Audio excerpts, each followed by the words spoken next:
Welcome to my channel friends. आज की कहानी है राधा का बदलाव।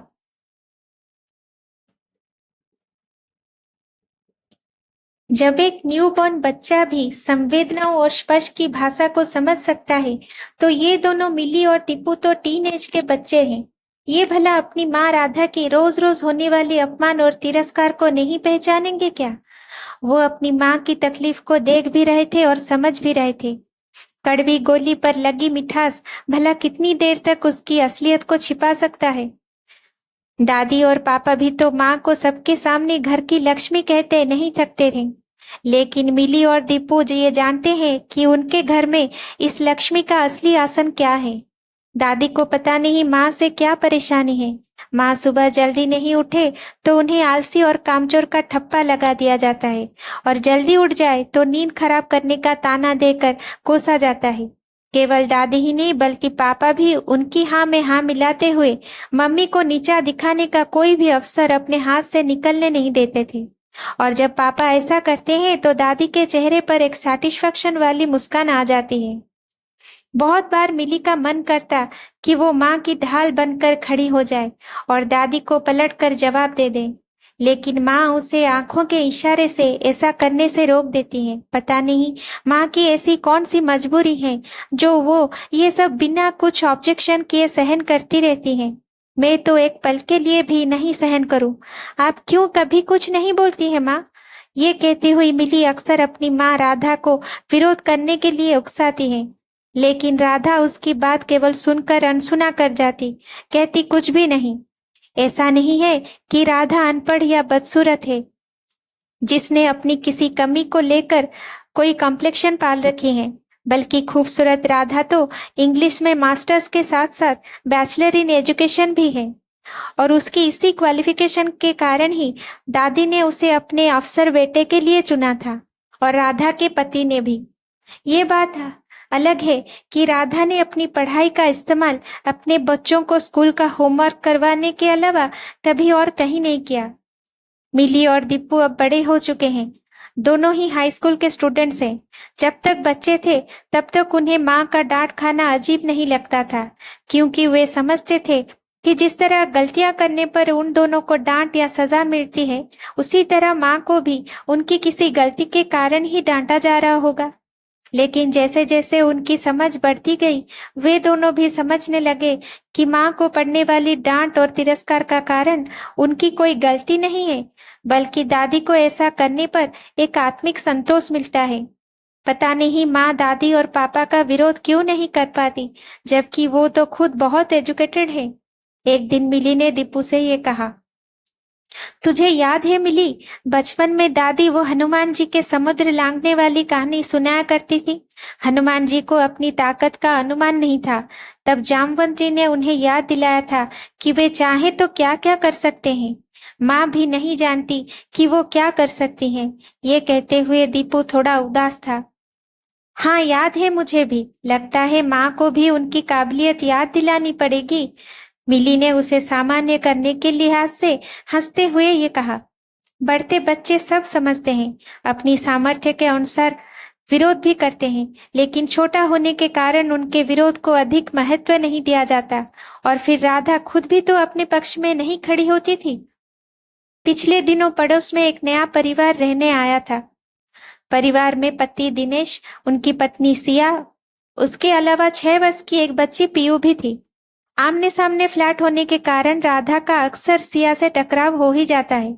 साथ साथ सब्जी राशन लाते लाते दोनों में ठीक ठाक सा जान पहचान हो गई। पीयू तो राधा के फ्लैट का दरवाजा खुला देखते ही दौड़कर उनके घर में घुस जाती थी, और फिर जब तक सिया उसे खींच खींच कर वापस नहीं ले जाए तब तक वहीं टिकी रहती थी।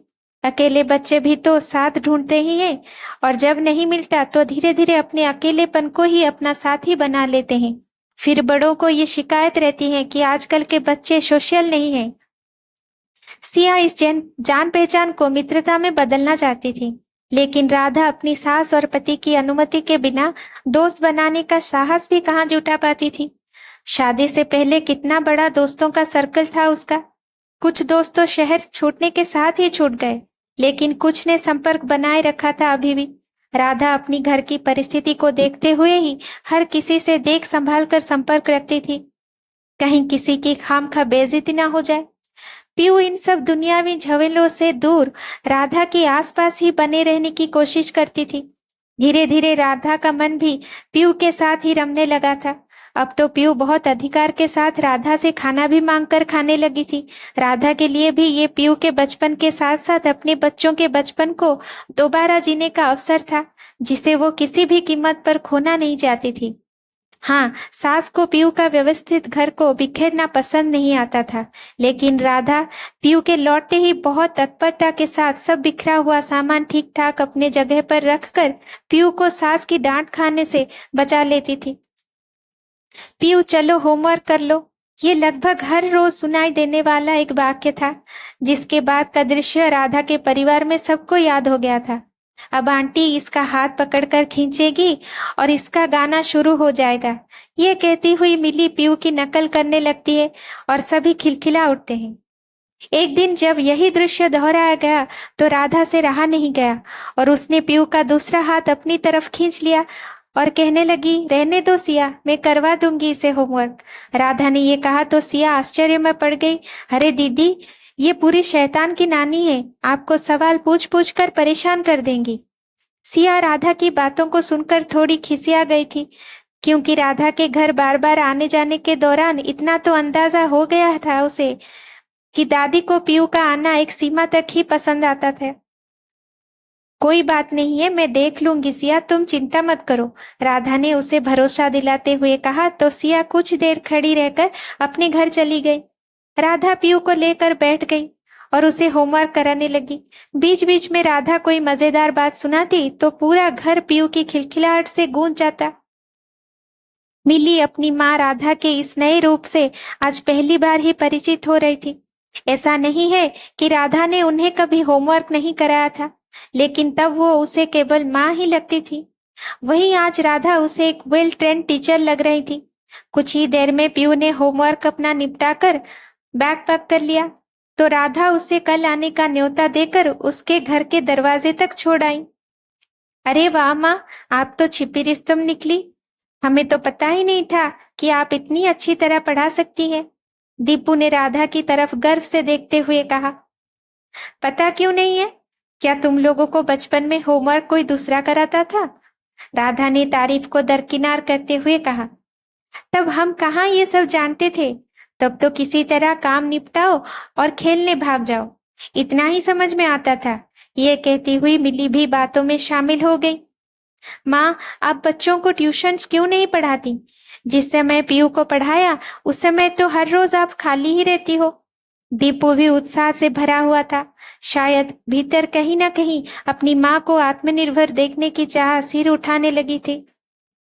नहीं रे, एक दिन की बात अलग है और रोज की बात अलग। मुझे कहाँ इतनी फुर्सत रोज मिलने वाली है। ये कहते हुए राधा ने दीपू के बात को अनसुना कर दिया। पीयू रोज तय समय पर आती और राधा के साथ मस्ती करते हुए अपना होमवर्क करती। एक दिन पीयू ने बताया कि 2 दिन बाद उसके मिड टर्म एग्जाम है और उसे 5 फलों और सब्जियों के नाम याद करके ले जाने हैं। बहुत कोशिश करने के बाद भी याद नहीं हो रहा है। बस इतनी सी बात, लो आपको याद करने का बहुत ही आसान तरीका बताते हैं। हम अल्फाबेट से शुरू करते हैं, जैसे A for apple, A for apricot, B for banana, C for chikoo, cherry और कोकोनट। ये लो, 3 अल्फाबेट में ही 6 फ्रूट्स याद हो गए। राधा ने मुस्कुराते हुए पीयू को कहा।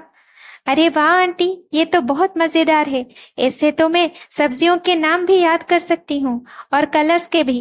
पीयू तो खुशी से उछलने लगी। मिली को भी माँ की ये ट्रिक बहुत अच्छी लगी।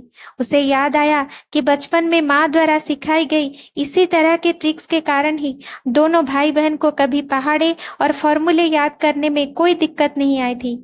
पीयू और सिया बहुत ही खुश थी, क्योंकि इस बार पीयू को हर बार से अच्छे मार्क्स मिले थे और वो भी बड़ी आसानी से। 2 दिन बाद जब पीयू राधा के घर आई तब उसके साथ उसकी एक सहेली तान्या भी थी। आंटी, आज ये भी मेरे साथ टेबल्स लर्न करेंगी, पीयू ने कहा। राधा ने मुस्कुराकर इजाजत दे दी। राधा ने पहले दोनों बच्चियों से 3 टेबल का सुनाने के लिए कहा, जिसे दोनों ने ही अटक अटक कर सुनाया।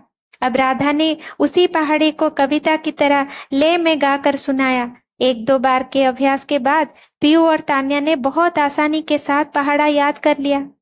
दोनों के चेहरों पर जीत की खुशी जैसा चमक आ रहा था।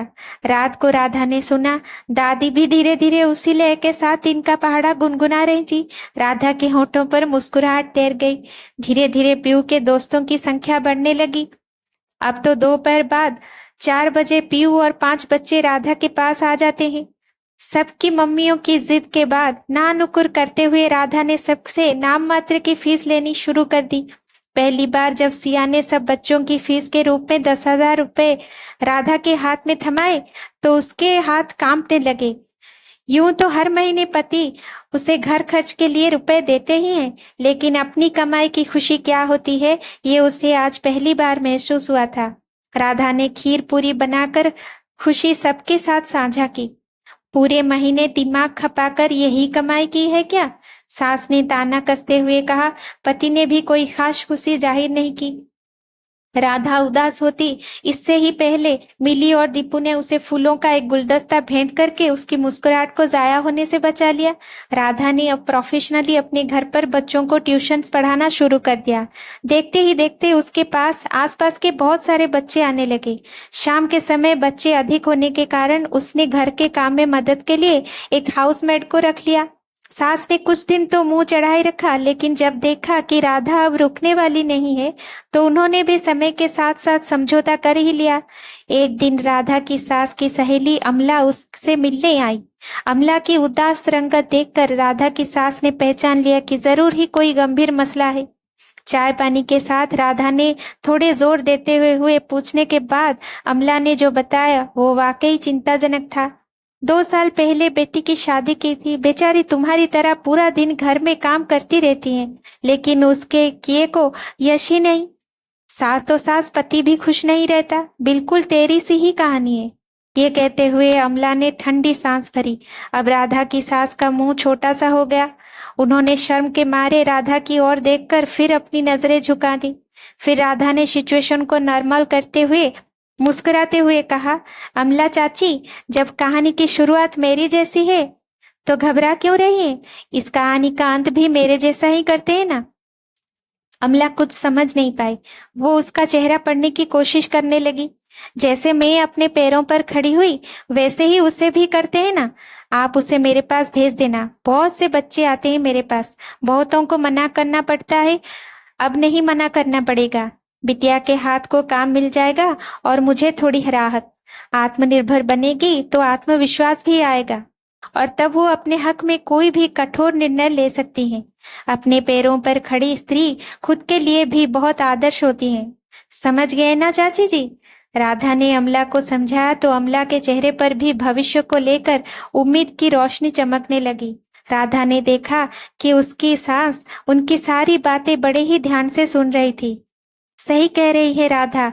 भले ही मैं बोलकर कभी नहीं कहती उसको, लेकिन जब से ये अपने पैरों पर खड़ी हुई है मुझे भी अच्छा लगने लगा है। मेरे मन में इसके लिए इज्जत और भी बढ़ गई है। पहले तो लगता था कि ये मेरे बेटे की कमाई पर ही पल रही है, इसलिए मैं भी इसे 2-4 बातें सुना दिया करती थी। जानती थी कि बुरा मान भी लेगी तो क्या कर लेगी, जाएगी कहाँ? रहना तो इसे इसी घर में ही है ना। लेकिन अब तो मैं भी इससे कुछ कहने से पहले 4 बार सोचती हूँ। अपने पैरों पर खड़ी है, कहीं गुस्से में आकर घर छोड़ दिया तो?